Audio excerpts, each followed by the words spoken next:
time bila kita nak guna soft rock dan soft plastik. Cara paling mudah nak ingat, kita tengok paras kedalaman air tu dulu sebelum nak pilih. Kalau air tak dalam, contoh bila tengok dasar pun boleh nampak, bolehlah guna soft rock. Ikan senang nampak sebab lebih mudah perasan action blade dari soft rock tu.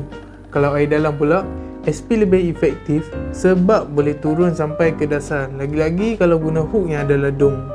Tapi bukan bermakna soft rock ni tak boleh pakai dekat air dalam.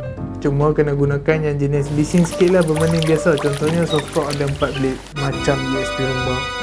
Sebab apa? Ikan haruan ni kadang-kadang akan menyorok di dasar atau di bawah struktur kerana naluri pemangsa dia adalah untuk menyorok dan tunggu mangsa. Satu lagi cara untuk tahu bila nak pakai soft rock atau soft plastik ialah bila tak dapat sambutan dari ikan. Kalau berada dalam situasi ni, bolehlah tukarkan soft rock anda kepada SP ataupun SP kepada soft rock sekiranya spot dekat situ mengizinkan untuk gunakan kedua-dua jenis ni. Contohnya di spot yang tak terlalu dalam, sebab boleh jadi daya ikan di situ lagi cenderung untuk makan anak ikan berbanding katak, ataupun sebaliknya. Jadi jika anda ada apa-apa persoalan tentang soft rock atau apa-apa gewang lain, komen saja dekat bawah, kita akan jawab. Bye.